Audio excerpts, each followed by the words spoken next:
Hello, welcome to our classes. Good morning. हम लोग class 9 lesson 7 जीवन विविधता नामक लेसन के बारे में पढ़ रहे हैं। इसमें हम क्या कर रहे हैं, अभ्यास लगा रहे हैं। तो अभ्यास का लास्ट सवाल है प्रश्न नंबर 6। आज इसे हम पढ़ेंगे। पिछली वीडियो में हम सारे अभ्यास लगा चुके हैं। आज क्या करेंगे, हम अभ्यास का लास्ट बोले तो प्रश्न नंबर 6 के बारे में पढ़ेंगे। प्रश्न नंबर 6 क्या है, अभ्यास का छठा सवाल क्या है, वर्टिब्रेटा को क्या बोलते हैं, कशेरुक बोलते हैं। तो वर्टिब्रेटा या कशेरुक प्राणी दोनों एक ही हैं को विभिन्न वर्गों में बांटने के आधार की व्याख्या कीजिए। इसने इसमें क्या पूछा है ना कि इसके बांटने के आधार की व्याख्या कीजिए, मतलब किस आधार पर इन्हें बांटा गया है वर्टिब्रेटा संघ को। उत्तर हम लिखते हैं इसका। पहले हम जान लेते हैं वर्टिब्रेटा के बारे में कुछ, तो कि सभी वर्टिब्रेटा बोले तो कशेरुक प्राणियों में मेरुदंड पाया जाता है। क्या पाया जाता है, मेरुदंड पाया जाता है। यह पृष्ठीय खोखली मेरुरज्जु को घेरे रहती है। ग्रसनी वीदर या क्लोम वीदर का प्राय भ्रूण अवस्था में ही पाए जाते हैं। जो ग्रसनी वीदर होते हैं या क्लोम वीदर है वो क्या पाए जाते हैं, भ्रूण अवस्था में पाए जाते हैं।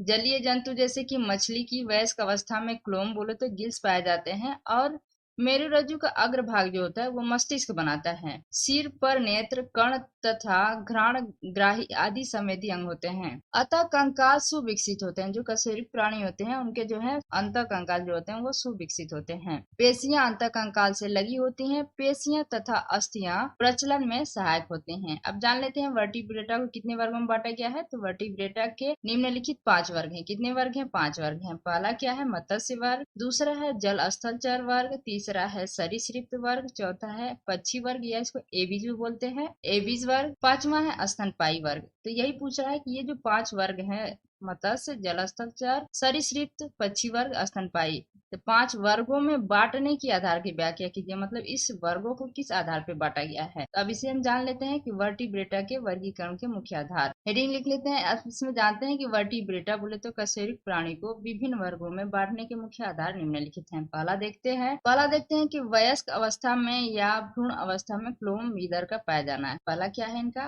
क्लोम वीदर का पाया जाना वयस्क या भ्रूण अवस्था में। दूसरा है त्वचा पर श्लेष्म ग्रंथियां, श्वेत ग्रंथियां, तैल ग्रंथियां, दुग्ध ग्रंथियां आदि का पाया जाना। इस आधार पर भी इनका वर्गीकरण किया गया है। तीसरा है कि वह कंकाल, सल्क, हार्नी प्लेट पर फीदर बोले तो पंख थे। पक्षी वर्ग में जो पंख पाए जाते हैं वही बता रहा है। फीदर बाल से बना हुआ, इसके आधार पर। चौथा है कि अंतः कंकाल उपास्थि या अस्थि से बना हुआ है, इसके आधार पे। पांचवा है श्वसन जो होता है वो क्लोम, त्वचा, फेफड़ों, मतलब कुछ वर्ग है। मनुष्य है या स्तनपायी में फेफड़ों से होता है। केचुए में जो है वो त्वचा से होता है। तो जो होता है इस श्वसन, इसके आधार पर भी वर्गीकरण हुआ है। छठवां है कि हृदय में वैष्मों की संरचना। वैष्मों की संरचना बोले तो क्या, चेम्बर हमने पढ़ा पिछली वीडियो में कि बहुत से ऐसे जीव है जिनमें 2 चैम्बर, किसी में 3 चैम्बर, किसी में 4 चैम्बर पाए जाते हैं। तो वही बता रहा है कि हृदय में वैष्मों के आधार पर भी इनका वर्गीकरण हुआ है। सातवां है कि अग्रपादों का पंखों में रूपांतरण। कुछ ऐसे जीव हैं जिनका अग्रपाद जो होता है वो पंखों में रूपांतरण हो जाता है, जैसे पक्षी वर्ग के बारे में हम जाने। आठवां है असमतापी या समतापी।